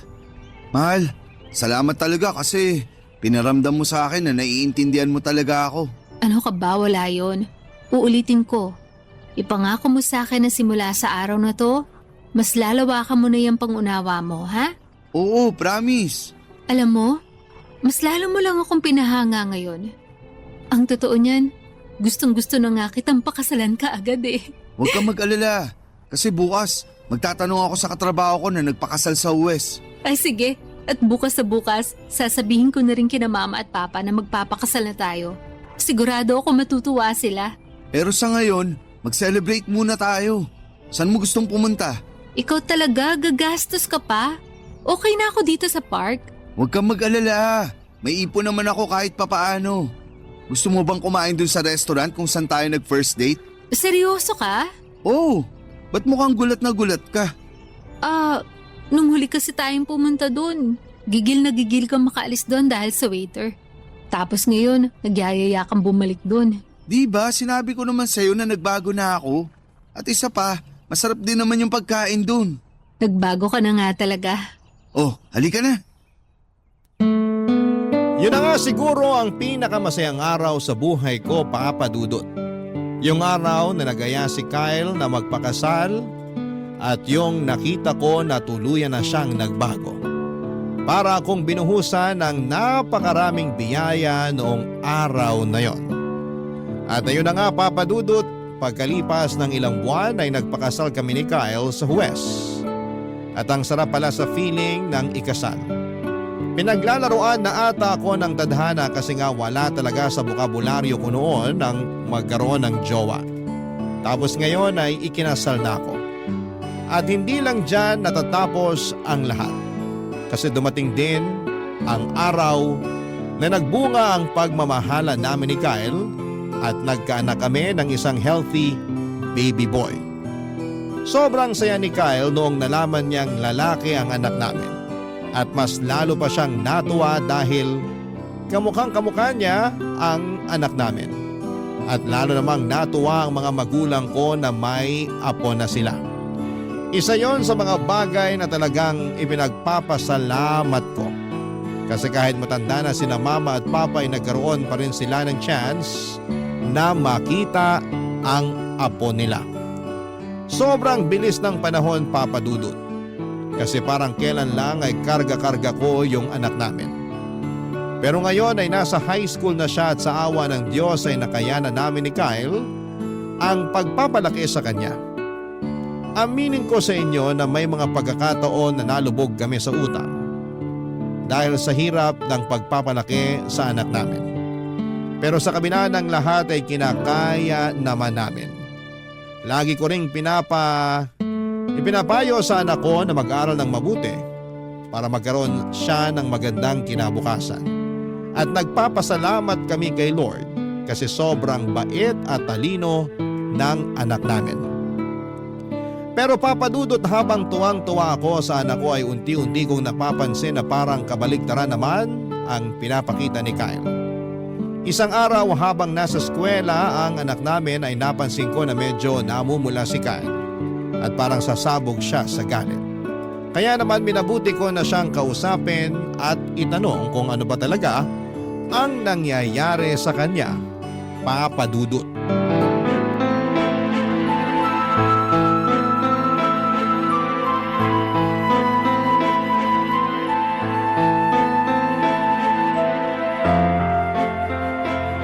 Kyle, ano bang problema mo? Yang anak mo, pagsabihan mo yan ha. Sandali nga. Pag-usapan natin to na maayos. Maupo ko nga muna dito. Ay, hindi ko na gusto ang nakikita ko dyan sa anak mo. Ano ba kasi talaga ang problema? Paano kita maiintindihan kung bigla-bigla ka na lang nagagalit dyan? Yang anak natin habang tumatagal, napapansin ko na mas lalong lumalambot. Ang sagwa tignan. Kamukha ko pa naman yung batang yun. Nakakahiya. Yan lang ba ang pinoproblema mo? Oo, bakit? Akala ko ba nagbago ka na? Nagbago na naman talaga ako ah. Ang hindi ko lang talaga matanggap ay kung bakit sa anak pa talaga natin nangyayari to. Kung sakali mang bakla ang anak natin, hindi kabawasan yun sa pagkatao niya. At hindi yun kabawasan sa atin bilang mga magulang niya. Madali lang sa'yo ang sabihin yan kasi hindi naman ikaw ang pagtatawanan ng mga tao kung sakaling bakla nga yung anak natin. Ako ang pagtatawanan ng lahat ng tao. At ba't mo iisipin yung tingin ng ibang tao? Bakit? Sila ba ang nagpapakain sa atin? Wala namang ambag sa buhay natin yung mga yan ah. Wala ka na ba talagang kahihiyan? Basta. Sabihan mo yung anak mo na magbago na siya. Kung hindi, tatamaan sa akin yan. Kung meron man dito ang dapat na magbago, ikaw yun. Napakamapanghusga mo. Nagwawala ka na dyan na hindi mo pa nga tinatanong o kinakausap yung anak mo eh. Tatanungin? Kakausapin? Para saan pa? Para mauwi lang sa dramaan yung usapan namin. Hindi. Pagka-uwi niya galing sa eskwela, papaluin ko yan hanggang sa magtanda. Huwag na huwag kang magkakamali na gawin yan. Sinasabi ko sa'yo, ako ang makakalaban mo. Kaya nagkakaganyan yan eh, kasi kinukonsente mo. At kaya ka nagkakaganyan kasi ang liit ng utak mo. Hindi ka marunong umintindi. Yung galit mo lang ang pinapairal mo. Flora, sa lahat ng tao, ikaw ang nakakaalam kung bakit galit na galit ako sa mga bakla. Ang totoo niyan, wala na naman akong problema sa mga bakla eh. Pero yung makita ko yung nag-iisa kong anak na unti-unting nagiging bakla, malaking problema sa akin yun. Hindi ako naniniwala na wala ka ng problema sa mga bakla. Kasi kung totoong natanggap mo na sila, hindi ka magkakaganyan ngayon. Utang na loob. Ba't mo ba kasi ako pinipilit na tanggapin sila? Hindi sa pinipilit kita na tanggapin mo sila. Yung sa akin lang naman, kung hindi mo sila matanggap sa kung ano sila, sana naman respetuhin mo pa rin sila bilang tao. Alam mo, napapaisip na nga ako eh. Siguro kasalanan mo ang lahat ng to. Nung buntis ka, pinaglihi mo ba yung anak natin sa bakla? Hayop ka! Kung nahihirapan kang tanggapin ang anak natin, pwes ako tatanggapin ko siya ng buong buo. Ibibigay ko sa kanya ang pagmamahal na hindi mo kayang ibigay sa kanya.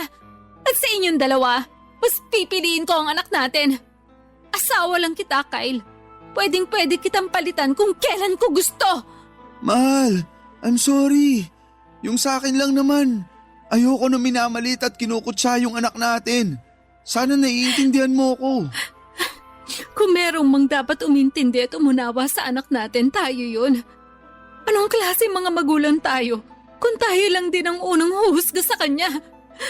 Kyle naman, sana naman matutunan mong tanggalin yung puot at pagkamuhi mo sa mga taong iba sa atin. Hindi mo ba nakikita? Unti-unti mong sinisira ang pamilya natin ang dahil sa galit mo na yan. Promise, magbabago na talaga ako. Ito na yung huling beses na pag-uusapan natin to, ha? I love you. Siguraduhin mo lang talaga na magbabago ka na. Kasi kung hindi, pinapangako ko sa'yo na lalayasan ka namin. Asawa lang kita, Kyle. Inuulit ko. Pwedeng-pwede kitang palitan kung kailan ko gusto. Pero yung anak ko nag-iisa lang yon. Seryoso ka talaga? Ipagpapalit mo ako? Oo! Ipagpapalit kita sa foreigner. Ah, ganun ha? Ha? Ano ba, Kyle? Tigilan mo na nga yan. May kiliti ako dyan. Ano ba? Eto naman, pinapatawa lang kita. Wag mo naman ako ipagpalit oh.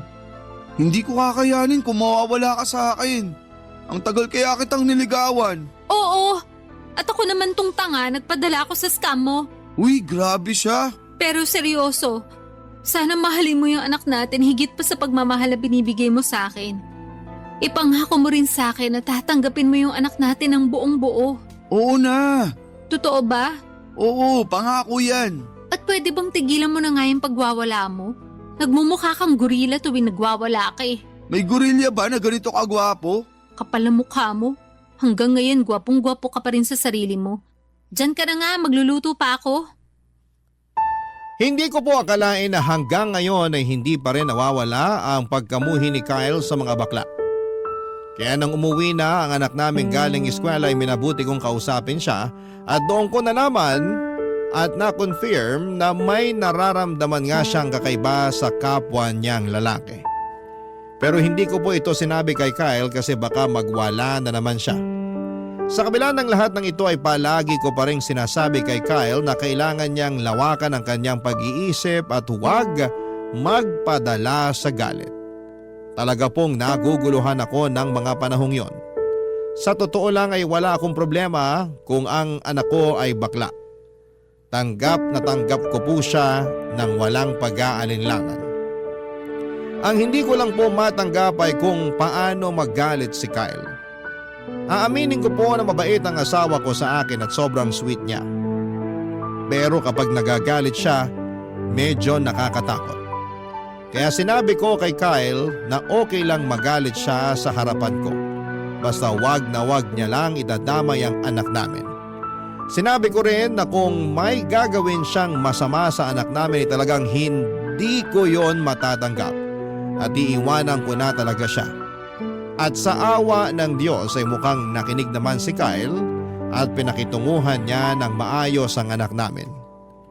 Pero unti-unti ring napansin ng anak namin na medyo lumalayo ang loob ng tatay niya sa kanya. Kaya ang ginawa ko na lamang, ako ang bumabawi sa anak ko at ako ang nagpupuno sa lahat ng pagkukulang ni Kyle. Para kahit papaano ay hindi maramdaman ng anak namin na may kulang sa kanya, Papa Dudut.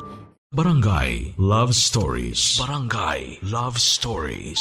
Hindi ko na ulit nakitang umiinit ang ulo ni Kyle at ako naman ay abala pa rin sa pagtatrabaho at pag-aasikaso ng bahay. Pero Papa Dudut, habang tumatagal ay mas lalo ko lang napapansin na lumalayo na ang loob ni Kyle sa anak namin. At kahit na anong gawin, ang anak ko ay mas lalong nagiging malinaw na nandidiri at naiilang na si Kyle sa sarili niyang anak. At ang totoo niyan ay naaawa na rin ako sa anak ko kasi mas lalo ko nang nahalata na nangungulila siya sa pagmamahal ng isang ama. May isang beses na kinausap niya ako at ang sabi niya sa akin na naiinggit daw siya sa mga kaklase niya kasi maganda daw ang relasyon nila sa mga tatay nila. Kaya gabi-gabi ko po talagang ipinagdarasal na sana'y dumating na yung araw na magkaayos na yung mag-ama. Na sana'y dumating na yung araw na maramdaman ng anak ko na buo at kumpleto ang pamilya niya. Kaya nagkaroon ako ng plano para mawala na yung ilangan sa pagitan ng mag-ama ko. Isang gabi ay kinausap ko si Kyle at sinabi ko sa kanya na siguro'y panahon na para kausapin niya yung anak namin. Kasi kapag kinausap niya ito ay baka mas tumibay yung relasyon nila bilang mag-ama. At bago nag-usap yung mag-ama ko ay sinabi ko kay Kyle na dapat ay lawakan niya yung pag-iisip niya at unawain niya yung anak namin. At mukhang sumang-ayon naman si Kyle sa sinabi ko. Noong nag-usap na ang mag-ama ko ay dumiretso na muna ako sa kusina para magluto. Pero Papa Dudut, mukhang nagkamali ako sa plano ko na ito. Hindi naging maganda ang pag-uusap nila ng anak ko. At sa halip na maging solusyon ay nagbigay pa ito ng mas matinding alitan sa pagitan nila. Natutunan ko na kung minsan kahit na ang pinakamaganda na intensyon ay maaaring magdulot ng mas malaking problema. At ang tunay na solusyon ay maaaring hindi laging ayon sa plano, Papa Dudut.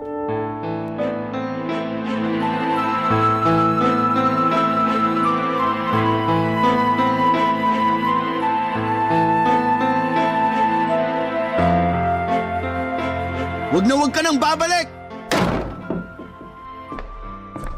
Kyle, ano nangyari? Ba't ka nagsisisigaw? Dinig na dinig ko sa kusina yung boses mo. Ikaw ba ang may pakana nito, ha? Ba't biglang lumakas yung loob ng anak mo ang aminin sa akin Ang na… gusto ko lang naman magkausap kayo para mawala na yung ilangan sa pagitan nyo. Pwes, inamin niya sa akin na bakla siya. Flora naman, alam kong pinangako ko sa'yo na magbabago na ako.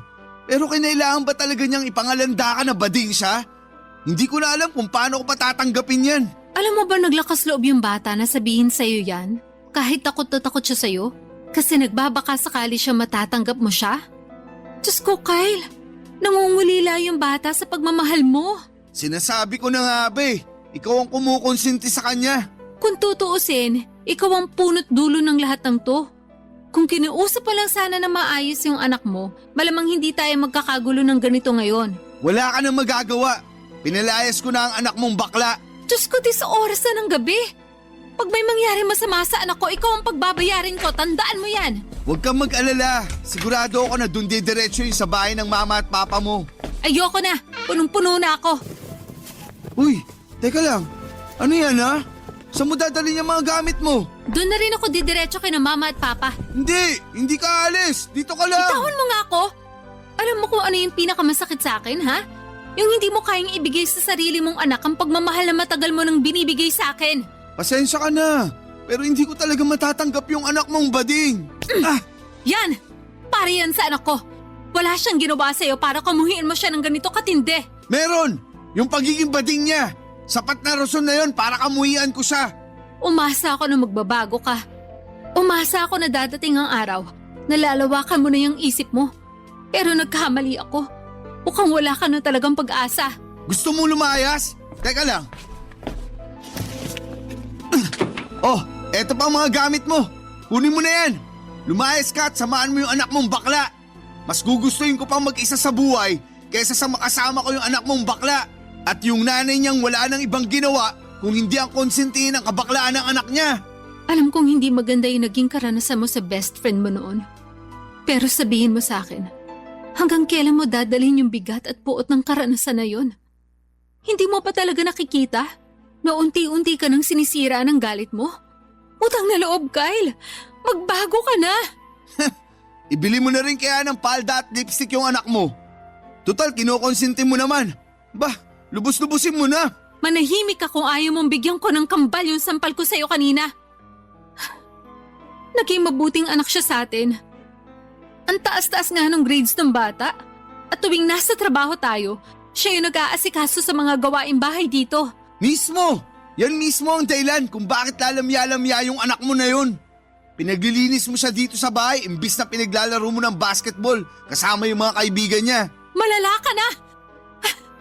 Pinapangako ko sa'yo na ito na yung huling araw na makikita mo ako.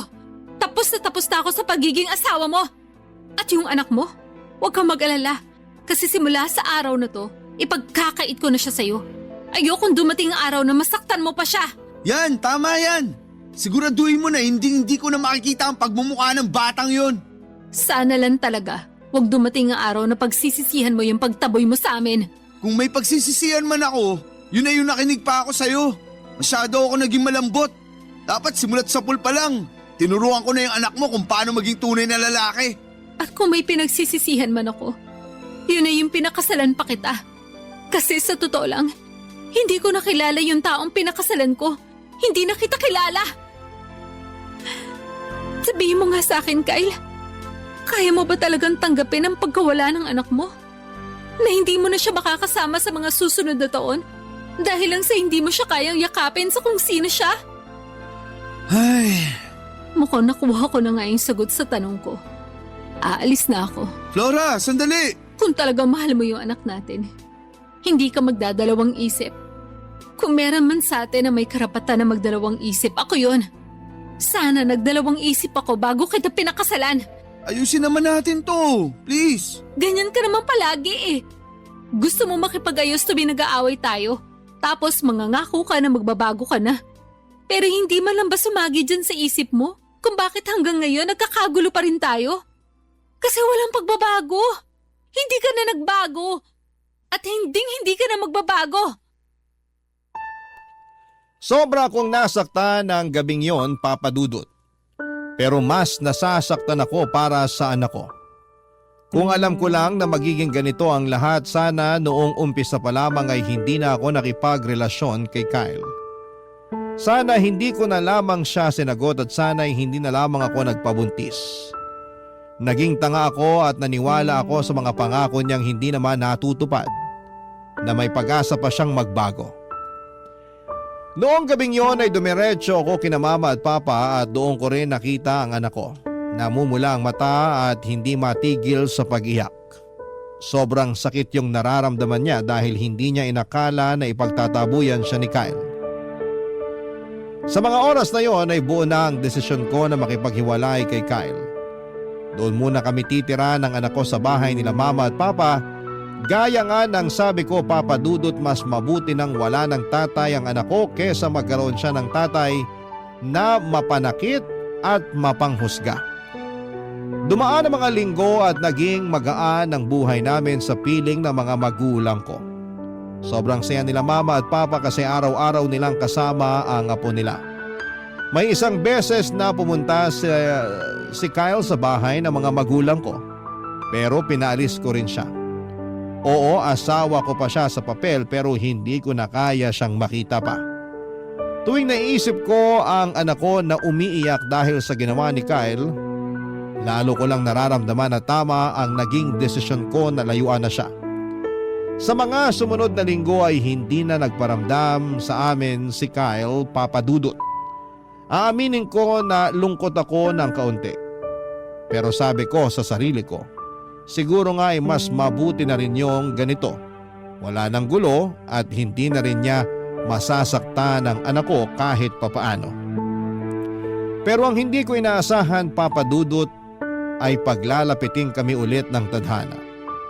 Isang araw habang nagtatrabaho ako sa kainan, nalaman ko na nagpunta pala ang anak ko sa dati naming bahay para kumustahin sana si Kyle. Kasi kahit pinagtabuyan na siya at lahat-lahat, ay gusto niya pa rin daw na matanggap siya ng tatay niya balang araw. At nung nakarating siya sa bahay ay doon niya natuklasan na nakabulagta si Kyle sa sahig. Napagalaman din namin na si Kyle pala ay may sakit sa puso. At pagkatapos ng duty ko ay hinakayat ako ng anak ko na dalawin ko daw si Kyle sa ospital. Kaya pinauwi ko na yung anak ko at ako na mismo ang pumalit sa kanya sa ospital, Papa Dudut.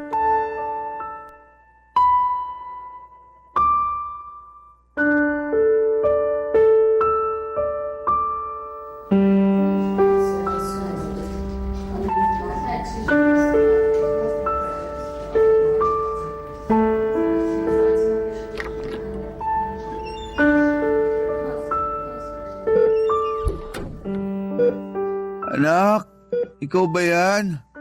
Kyle, Laura, mahal, pinauwi ko na yung anak mo. Ako na muna magbabantay sa'yo dito. hindi nyo naman kailangan gawin to eh. Alam mo ba na yung anak mo mismo may gusto na dalawin kita? Sising-sisi ako sa mga nagawa ko sa inyo noon. Hindi ko akalain na yung batang kinamumuhian at pinandidirihan ko ay hindi niyo tutulong sa akin. Kung hindi dahil sa kanya, malamang pinaglalamayan niyo na ako ngayon. Aaminin ko. Hanggang ngayon, hindi pa rin humuhupa yung galit ko sa'yo. Dapat lang talaga na magpasalamat ka sa anak mo. Alam mo ba na grabe yung trauma na inabot niya sa'yo? Halos hindi makakain yung bata nung araw na pinalayas mo siya. At hanggang ngayon, naaalala niya pa rin lahat ng mga masasakit na salitang sinabi mo sa kanya. Sana mapatawad niyo pa ako. Pinapangako ko na babawi ako sa inyo. Huli na ang lahat. Kung gusto mong bumawi sa anak mo, hindi kita pipigilan. Pero yung sa atin, matagal ko nang tinapos yon. Hindi mo na ba talaga ako mapapatawad? Kayang-kaya kitang patawarin. Pero yung magkabalikan tayo, ibang usapan na yon. Alam kong marami akong nagawang pagkakamali. At kung may babalik ko lang sana yung panahon, hindi ko gagawin yung mga nagawa ko sa anak natin. Hindi na sana tayo humantong sa ganito kung napagtanto mo yan nung umpisa pa lang. Hindi ako nagkulang sa pagpayo sa'yo, pero ikaw tong napakatigas ang puso. Sawang-sawa na ako sa mga pangako mo na napapako. Mukhang nakapag-desisyon ka na nga. Kung ganon, rerespetuhin ko yun. Pero pinapangako ko, kapag nakalabas na ako dito, babawi ako sa anak natin. Pero kung sakaling magbago pa ang isip mo, andito lang ako. Handa akong mahalin ka ulit. Masyadong malaki ang hinihingi mo sa akin, Kyle. Kung tutuusin, ilang beses na nga kitang pinagbigyan eh. Siguro kung ako yung pinagmalupitan mo, mas matatanggap ko pa. Pero hindi eh. Binuhos mo lahat ng puot mo, lahat ng galit mo, at lahat ng trauma mo sa anak natin. Pero sa kabila ng lahat ng yon, alam mo ba na takot yung bata nung nakita kanyang nakahandusay sa sahig? Patunay lang yon na sa kabila ng ginawa mo sa kanya, mahal na mahal ka pa rin ng anak natin. I'm sorry. Hindi ko alam kung mapapatawad ko ba ang sarili ko sa lahat ng nagawa ko. Huwag ka sa akin mag-sorry. Doon ka sa anak mo humingi ng tawad. Pwede ba akong makiusap sa'yo? Ano yun? Pwede mo ba siyang pabalikin dito? Sabi kasi nung nurse, wala pa akong malay nung binantayan niya ako dito. Sige. Saglit, tatawagan ko lang. Oh, heto. Hello, anak? Salamat at niligtas mo ako ah. Anak, patawad sa lahat ng nagawa ko sa'yo. Naging makasarili ako at buong buhay mo. Imbis na iparanas ko sa iyo yung pagmamahal ng isang ama, mas pinili kong kamuhian at pandirian ka. Kung may babalik ko lang ang panahon, hindi ko gagawin ang lahat ng mga ginawa ko sa'yo noon. Sana hindi pa huli ang lahat. Kapag nakalabas ako dito, hayaan mo ako makabawi sa'yo, ah. Anak, masaya ako na nagkamati na rin tayo sa wakas. Mahal na mahal kita. Sige na, ibabalik ko na sa nanay mo tong cellphone. Hello, anak? Sige, hihintayin ka namin. Bye. O ayan, papunta na raw. Flora, wala na ba talagang pag-asa na magkabalikan tayo? Huwag mo na munang alalahanin yan. Ang pagtuunan mo ng pansin, yung pagpapagaling mo. Pero, Sige na, huwag ka na makulit. Siya nga pala, yung tungkol sa bayarin mo dito sa ospital, tutulong daw yung boss mo. talaga? Oo, tinawagan ko yung boss mo kanina. At sila na daw yung bahala sa mga gastusin mo dito sa ospital. Mabuti naman kung ganon. Ngayon na wala ka nang poproblemahin, siguraduhin mo lang na babawi ka sa anak ko kapag nakalabas ka na dito. Panigurado yan. Tuluyan na ngang nagkabati ang mag-ama ko noong araw na yon, Papa Dudut. Pero hindi na muli kaming nagkabalikan ni Kyle at sa kabila ng lahat ng nangyari ay wala akong pinagsisihan sa desisyon ko. Ang priority ko ngayon ay ang anak ko at ang mga magulang ko. Kung sakali man na magkaroon ako ng panibagong asawa, sana yung taong tatanggapin at mamahalin ang anak ko ng buong buo. Walang labis, walang kulang. Pero ang totoo ay hindi ko alam kung kailan pa mangyayari yon. Kasi wala naman akong pera para sa pang-annulment.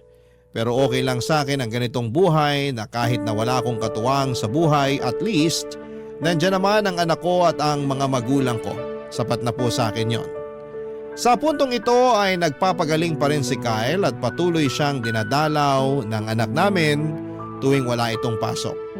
Masaya na ako na maayos ang relasyon ni Kyle sa anak ko.